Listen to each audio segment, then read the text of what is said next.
Ang mga normal na tao ay madalas na pinupuna ang pagiging kakaiba bilang kabaliwan o wala sa sarili.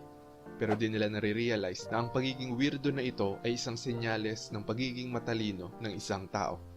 Minsan hindi nare-realize ng mga introvert na ang kanilang mga weird habits ay ang dahilan kung bakit sila ay matalino. Kaya narito ang iba't ibang weird habits ng mga matatalinong introvert.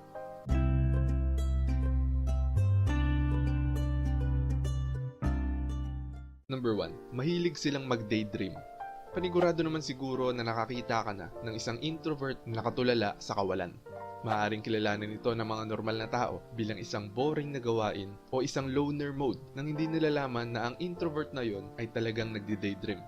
Kapag gumagana ang harap at likod na bahagi ng utak ng isang introvert, nangangahulugan nito na mayroong aktibong komunikasyon na nangyayari. Sa ganitong estado, ang isang introvert ay nagwa-wander mula sa iba't ibang ideya na maaaring magpalabas sa kanilang mga kritikal at kasanayan sa paglutas ng mga problema. Ang pagdi-daydream ay nagpapalakas sa kanilang aktibidad sa utak tulad ng pagpaplano ng maaga sa mga bagay na dapat gawin sa halip sa kalang tutuon sa mga bagay pag nasa harap na. Ginagawa ito ng mga introvert dahil gusto nilang gamitin ang kanilang kapasidad sa isip upang mapabuti ang kanilang intelektual at malikhaing kakayahan. Ito ay maaaring kakaiba, ngunit ang daydreaming ay isang normal na ugali para sa mga introvert. Number 2. Late na sila natutulog. Hindi sila nagpupuyat ng walang dahilan. Gusto ng mga introvert na magpuyat dahil iba ang kanilang sleep cycle.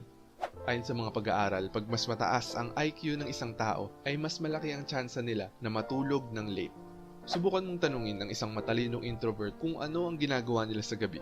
Maririnig mo sa kanila na malamang sila ay abala. Karamihan sa mga introvert ay mga night owl na gustong magtrabaho sa isang tahimik na kapaligiran. Ito ang nagpapataas ng kanilang functional behavior upang tumuklas at mag-eksperimento sa mga bagong bagay na wala masyadong mga abala. Gayunpaman, ang paglagi sa gabi ay hindi nangangahulugan na meron silang limitadong oras ng pagtulog. Dahil sila ay madalas na natutulog sa araw at ginugugol ang natitirang oras ng kanilang trabaho sa gabi. Number 3, mas madalas silang makipag-usap sa kanilang sarili. Gustong-gusto ng mga introvert na lumikha ng isang emosyonal na distansya at ang pakikipag-usap sa sarili ang tumutulong sa kanila na bumuo nito. Mas matatag sila sa emosyonal, mas naging matalino sila sa paglutas ng mga problema sa totoong buhay nang hindi nadadala sa kanilang mga emosyon. Ang mga matalinong introvert ay reflective sa kanilang mga makabagong ideya, mga kasanayan sa paglutas ng problema at kadalubhasaan tungkol sa isang bagay. Ang isang isip na madalas na nakikipag-usap sa sarili ay nagpapahiwatig ng isang aktibong isip na nag-aayos at nagpoproseso ng impormasyon na makakatulong sa kanilang pang-araw-araw na pangangailangan. Bukod pa dito, ang pakikipag-usap sa sarili ay isang paraan ng mga introvert na makinig sa kanilang panloob na sarili at pagtatalo tungkol sa mga bagay na gusto nilang malaman. May nakita ka na bang introvert na nagsasalita mag-isa? Nasa isang estado sila ng pag-aaral, mukha man silang weirdo, ngunit ganito natututo ang mga matatalinong introvert. Number 4, naku-curious tungkol sa mga bagay na nakakaakit ng kanilang atensyon. Ang isang matalinong introvert ay lubos na mapagmasid at sensitibo sa kanilang kapaligiran. Ang mga matalinong introvert ay nauuna sa kung ano ang nakikita ng lahat at nagiging interesado sa lahat ng bagay. Nakikita nila ang mga bagay sa isang pattern, ngunit kapag napansin nila na may isang bagay na namumukod-tangi, hindi nila ito lubos na makakalimutan agad.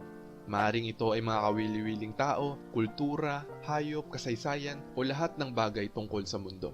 Ang mga matalinong introvert ay gustong malaman ang lahat tungkol sa isang bagay. Sila ay may posibilidad na mag-aral at magsuri ng mga bagong bagay at impormasyon upang ang kanilang pag-usisa ay matugunan. Number 5, nagkakaroon sila ng mahabang pause pagkatapos tanungin. Kapag tinanong mo ang isang matalinong introvert tungkol sa isang bagay, hindi ka nila mabibigyan kaagad ng mga sagot. Sila ay may posibilidad na magkaroon ng mahabang pause at hindi makapagsalita. Hindi dahil hindi nila alam ang mga sagot. Ito ay dahil sila ay nangangailangan ng oras upang iproseso ang mga bagay. Ang paglalaan ng oras na ito ang nagbibigay daan sa kanila na makapag-isip ng malalim at ayusin ang kanilang ideya at maihatid ang mga ito ng may buong kumpiyansa. Nakakatulong din ito sa kanila na magkaroon ng higit na kontrol sa sitwasyon dahil naniniwala sila na ang silent pause ay isang paraan ng pagpapaalam sa audience na sila ang may kontrol. Ang mga matalinong introvert ay maingat sa pagbabahagi ng kanilang mga sagot dahil natatakot silang maghatid ng maling impormasyon. Bukod pa rito, dalubhasa sila sa paggamit ng mga silent pause na lumilikha ng pakiramdam ng suspense para makuha ang atensyon ng lahat.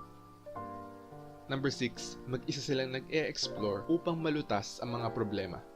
Habang ang mga karamihan sa mga tao ay gustong tuklasin ang mundo kasama ang kanilang mga kaibigan o mga mahal sa buhay, ang paggalugad ng mag-isa habang nagsasagawa ng pananaliksik ay isa sa mga weird habits na ginagawa ng matalinong introvert. Madalas silang mag-hiking, pumupunta sa beach, sa mga museum, at sa iba pa mga kawili-wiling lugar ng mag-isa upang mag-explore. Kapag sila ay nag-e-explore, sila ay nakikibahagi rin sa pagsasaliksik o pag-aaral tungkol sa isang partikular na interes tulad ng ginagawa ng mga detective. Ang kanilang iba't ibang pananaw tungkol sa mundo ang nagpapahintulot sa kanila na maging produktibo, kung saan madalas nilang kine-question kung paano gumagana ang lipunan at kung bakit komplikado ang mga bagay. At pagkatapos ay gumagawa ng pag-aaral tungkol dito. Para sa kanila, ang paggalugad ay isang pagkakataon upang malutas ang mga problema sa lipunan at kung anuman ang nakakatulong sa kanilang lipunan. Nagmamalasakit sila sa mga kasalukuyang problema dahil naniniwala sila na makakaapekto rin ito sa kanila at sa mga taong malapit sa kanila. Number 7, nasisiyahan sila sa pagpuna sa kanilang sarili. Mahirap gawin ang pagkilala sa sarili mong pagkakamali. Ngunit alam ng mga matalinong introvert na ang pagpuna sa kanilang sarili ay malusog at iniiwasan ang mga parehong pagkakamali. Ang isang individual na hindi makayanan ang pagpuna sa sarili ay nagbibigay daan para sa mga problema sa pag-iisip tulad ng anxiety at depression. Gusto ng mga introvert na magsanay ng malusog na pag-uugali ng tao tulad ng muling pagsusuri sa mga layunin, pagwawasto sa kanilang mga aksyon at pagsasaayos para sa mga pagbabago. Bukod pa rito, sa halip na mag-alala ng labis dahil sa kawalang kasiyahan, ang mga matatalinong introvert ay nakakatuklas ng kanilang sariling mga pagkakamali upang magtakda ng mga layunin na mas makatotohanan at mas katanggap-tanggap. May mga paraan upang masiyahan sa pagpuna sa sarili upang matuto ay muli nilang sinusuri ang kanilang mga saloobin at inaalam kung ano ang kanilang mga pinahahalagahan. Number 8, mahilig sila sa amoy ng libro at madalas magbasa ng marami.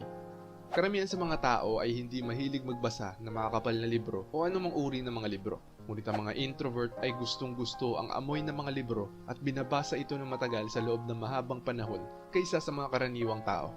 Sa pamamagitan ng pagbabasa ay nagiging mas wild at vivid ang kanilang imahinasyon dahil nai-imagine nila ang nilalaman ng libro. Ang pagbabasa ay nagpapahusay sa paggana ng isip na nagbibigay daan sa kanila na tumugon ng epektibo sa mga hamon, na ginagawa silang mahusay na mga tagapagsalita at magkaroon ng mga bagong ideya. Napansin mo ba na ang mga matalinong introvert ay maraming bagay na ibabahagi, lalo na kapag sila ay tinatanong kung ano ang kanilang paboritong libro? Ito ay dahil bumuo sila ng koneksyon sa isang libro mismo. Minsan kung nagbabasa sila ng storybook ay iniisip nila na sila ang karakter. Pag nagbabasa naman sila ng mga librong pang-edukasyon ay madalas nilang pinag-uusapan ito sa kanilang mga kaibigan.